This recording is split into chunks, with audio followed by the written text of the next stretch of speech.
በስተመጨረሻም ሩታ ልጇን ይዛ ዝቅ ብላ ተንበርክካ ማለት ይቻላል አብርሽን ይቅርታ ጠይቀዋለች። እባክህ ብላ እንግዲህ ጥፋቷን አምና ስለ ሁሉም ነገር ይቅርታ ጠይቃ ወደ ቤቷ፣ ወደ ትዳሯ፣ ወደ ኑሮ፣ ወደ ልጁ እንዲመለስ ብትጠይቀው ግን አብርሽ በጭራሽ የሩታ እንባ ለቅሶ ኢቭን ልጁን ራሱ ወሩሮ ጥሉላት ሄደ።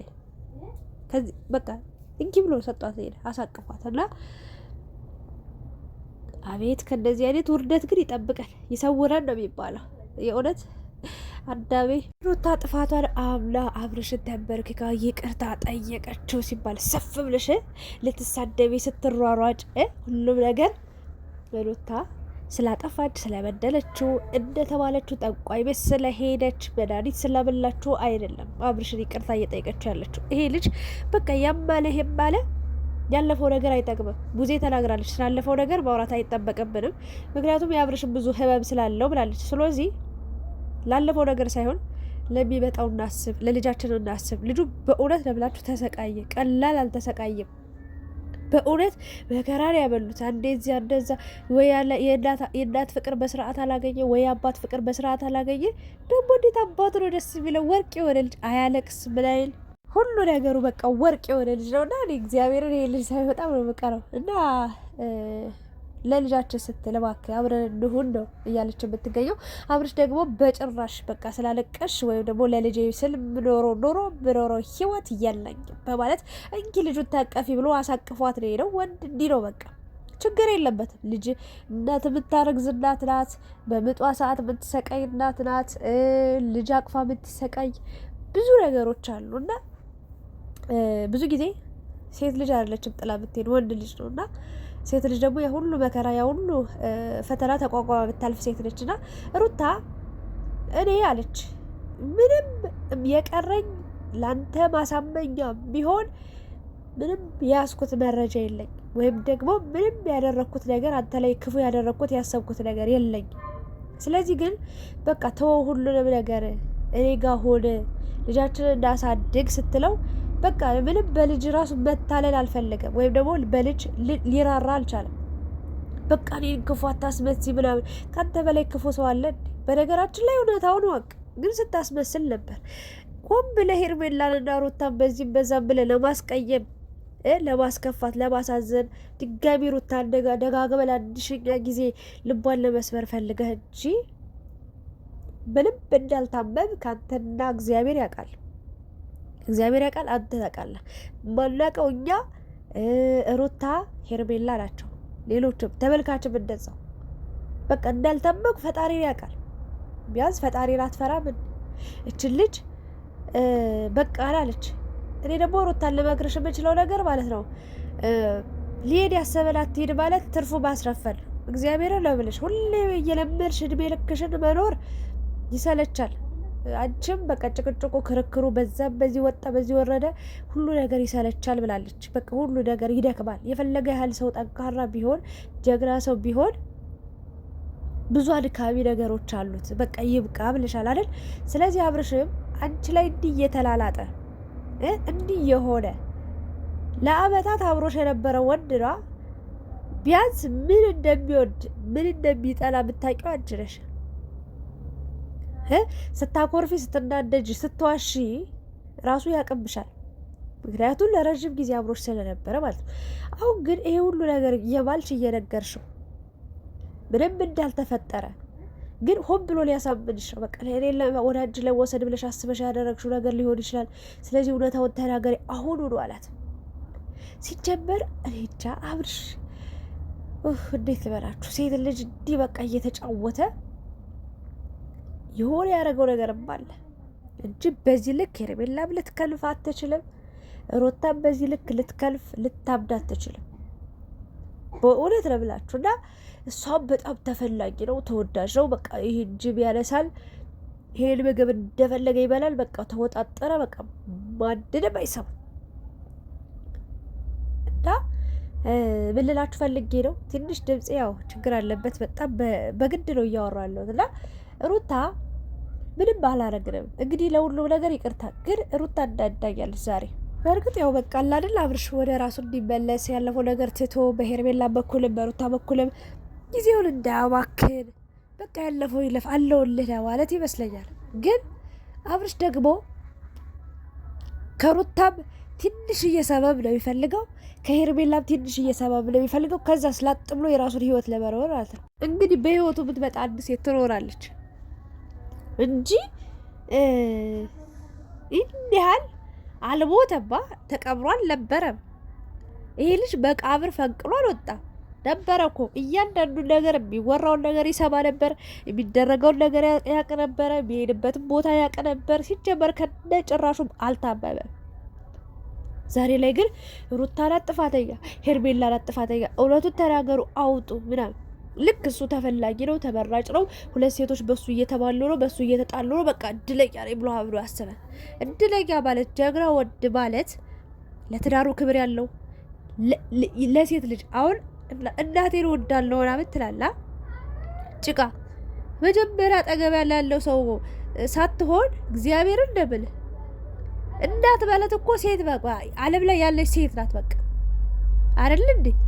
ለእናቱ ክብር ያለው ወንድ ሲጀመር በታሪክ ሚስቱ ላይ ሌላ ነገር ሊያደርግ አይችልም። አንተ አሁን ሴትና ሴት እያበራረጥክ ከዛችም እዚችም እንደፈለክ እየሮጥክ ከረምክ በቃ ተመቸ እና ወለዴ ለሩታ መክራት ነገር ታየው። በቃ እሱ ይልሽ ጊዜው ሲደርስ እውነታው ሲወጣ ሁሉንም ነገር ሲያቅ ወይም ደግሞ ምንም አይነት መንገድ ፍንጭ ሲያጣ ወይ ሄርሜላ እንግዲህ ራሷ አብራ ልትመጣ ትችላለች። ይሄን ነገር አድርጊያለሁ ብላ አንቺ ይሄን ነገር እንደማታረጊው ኢቭን ኤፍሬም ይሄን ነገር እንዳላረገው እንኳን ኤፍሬም ሩት ሄርሜላ ራሱ እንደዚህ አታረግም ብዬ ተናገርኩ ሰው ነኝ።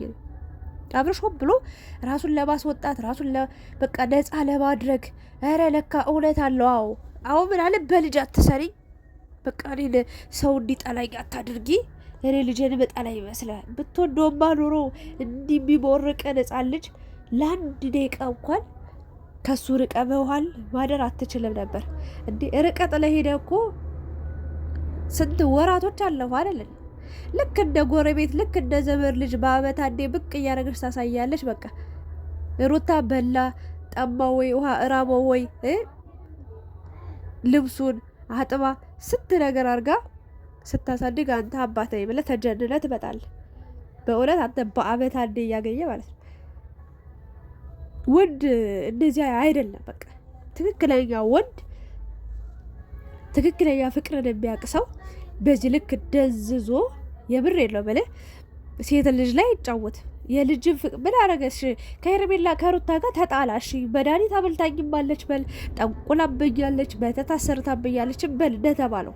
ግን አንተ ሲጀመር በሰው ጭንቅላት ላይ ትጫወታለህ። እኔ አሁን ልላችሁ የምችለው ነገር ሄርሜላ ሩታ ላይ መቀሰር ጣት መቀሰርሽን ወደ እሷ ወደ እሷ ጥፋት ባደረግሽን እኔ ከእሷ አሻላለሁ እያልሽ አፍሽን ብታቦጠቦጥ ነገር አርፈሽ ተቀመጭ። በምንም ነገር አትነጻጸሪም። እቺ ሴት ማለት ነብር ናት። ስንት ጀግንነት ሰርታ ያለፈች፣ ስንት ነገርን ዘላ፣ ስንት ነገርን ተቋቁማ ያለፈች፣ በፈተና ያልተበገረች፣ ፈተና ያላቋረጣት፣ ከመገሯ ከምትሄድበት ከሁሉ ነገር ያላስቆማት ጀግና፣ የፈለገችውን ነገር ሁሉ ያደረገች፣ የፈለገችበት ቦታ የደረሰች ጀግና ሴት ናት። አንቺ ገና ለገና መጠሽ እንኳን አንድ ወር ሳይሞላሽ ሰው ሰደበኝ ብለሽ ስትደፋረቅ የነበርሽ ሴት ነሽ። ስለዚህ አንቺ ከሩታ ጋር መቼም ቢሆን ልትወዳደሪ ልትነጻጸሪ አትችይም። ግን እንደ አንድ ሴት እንደመሆኔ እኔ ምክር ለምከርሽ፣ በቃ የራስሽ ኑሮ ኑሪ። የሩታን ስም ደግሞ ካሁን በኋላ አፍሽን ከፍተሽ አታውሪ፣ አትጥሪያት። በቃ ከራስሽ ጋር ተነጻጸሪ። እኔ እውነት አለኝ ካልሽ ምናምን ካልሽ እውነታሽን ለአብርሽ አስረጂ። ከፈለግሽ አቅፎሽ ይክረም፣ ምን አገባን? ለምን በቃ እድሜ ልክሽን አብሮሽ አይኖርም? እኛ እኮ ምንም እኛ ሁለት ሴት አንድ ላይ አታጫውት። በቃ ለአንዱ ሰው በቃ ከአንዱ ሰው ጋር አሁን ከአንዱ ሰው ጋር ህይወትን ኑር። በቃ ሁለት ሴት ሩታን ለመጣል ሄርሜላን ከፍ አታድርግ። በቃ ሄርሜላን ለመጣል ሩታን ከፍ ማድረግ አይጠበቅብም። ወይ ከሁለቱ ህይወት ውጣ፣ ወይ አንዳቸውን ምረጥ። ሴት ልጅ በዚህ ልክ አትጫወት፣ አትረባበድ። በሞራላቸው ላይ በቃ ጥባ አትጫወት ብለን ነው እየተከራከረ ነው የምንገኘው። የብሬ ነው። ሩታ ስለ ራሷ ነገር ነው በቃ የፈለገ ነገር የሆነ ሄርሜላም ክፉ ነገር አስደረገችብህ፣ ማንም ሰው ክፉ ነገር አስደረገ፣ በቃ ያለፈው አልፏል። በቃ ብረዱ። ምክንያቱም ይሄ ልጅ በምን መንገድ ነው ታሞ እንደነበር ማን ነው ሊነግረው የሚችለው? ከፈጣሪ ውጪ ማን ያውቃል እሱን መታመሙ? ሲጀመር እንዴ ሩታ ፈጣሪ ናት ወይ ሄርሜላስ ፈጣሪ ናት ወይ? እንደዚህ ምን ጠብቀ ነው አብርሽ? በዳኔ ለምን ስለ ጥቆሎ ስለ መተቱ እንዲያወሩ ጠብቆ ነው? ሚዲያው ሁሉ እሱን አይደል ሲያወራ ነበር። ሩታ መተት አሰራችበት መተት። እግዚአብሔርን ነው ብላችሁ ለሷም እኮ አብርሽ እስከ መጨረሻው ሂዶበት ስትሰደብ ስታማበት የነበረውን ነገር እንኳን ማለት ነው ቢታወቅና ነጻ ብትወጣ ደስ ይላት ነበር። ግን ደግሞ በቃ ይሄ ነገር ሁሉ ይቅር በቃ ይቅርና አብረን እንሁን። ግን እሱ አልፈለገም፣ ጥሏት ነው ሄደው። ይቆጫል። ነገ ተመልሰህ ትመጣለህ። ሲጀመረ በእርግጥ እኔ እንጃ ምንም ችግር የለብም። እንዳየው እንደውም እያማረብህ እየተወጣጠርክ ነው እየመጣ ያለው። ይብላኝ ለሴት ልጅ እግዚአብሔርን በጓዳዋ ስንት መከራ እያሳለፈች ይሆናል። ይሄኔ ሩታ በእውነት በእርግዝና ወቅት አብሯት አልነበረ። ስትወልድ ራሱ ከወለደች በኋላ ቢው መከራውን በስቃይ በለቅሶ በእንባ ዘላለም አለሟል። እግዚአብሔርን እንደዚህ አይነት ህይወት ባፍንጫ ይውጣ። በእውነት ነው ብላችሁ ተመካክረ ገብተህ ከዛ መንገድ ላይ አቋርጠህ እንደፈለግሽ ሁኚ ማለት አትችልም። በጣም ያሳፍራል።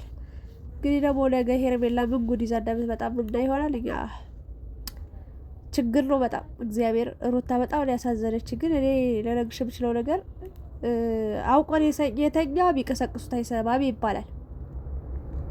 አብርሽ እውነታው ሳያውቅ ቀርቶ ሳይረዳሽ ቀርቶ አይደለም። ማን ውሸታም እንደሆነ ማን ውሸታም እንዳልሆነ ማን እሱ ላይ ምን እንዳረገ ማን እንዳላረገ ያውቃል እኮ። ግን በቃ እናንተን ማጨናነቅ ይፈልጋል።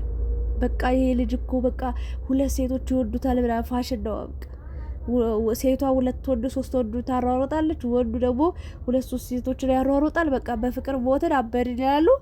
ይሄ በቃ ኢትዮጵያ ውስጥ እንደ ፋሽን ነው። ፈጣሪ ሆይ ትዕግስቱን ስጠኝ። ለማንኛውም ግን ጀግንነት፣ ወድነት፣ ፍቅር አዋቂነት መጀመሪያ ለራሱ ክብር ያለው ከዛ ለትዳሩ፣ ለቤቱ፣ ለፍቅሩ፣ ለልጁ፣ ለሚስቱ ያለው ፍቅር ነው። በቃ አሳቢነቱ ዝሙተኛ ያልሆነ የብሬ ነው ብላችሁና እኔ ከየት እንደተማራችሁት የዘመኑ ወጣቶች በቃ ብልግና ነው የምታስተምሩት። ዝሙት ነው። ሴቷ አረ ወንድ ጋር ትሄዳለች በድብቅ፣ ወንዱ በድብቅ ይሄዳል። አረ ድብቆ ራሱ ቀርቷል። በአደባባይ ምን ታመጫለች ተብላ ሚስት ቤት ውስጥ ቁጭ ብላ ልጅ ያዘች የራስሽ ጉዳይ ተብላ ሌላ ሴት ነው በቃ እንደፈለገ ሲረጋግጣት። ይሄንን ማውራት አልፈልግም። ለማንኛውም ግን ሩታዬ በጣም ልብሽ ተሰብሯል።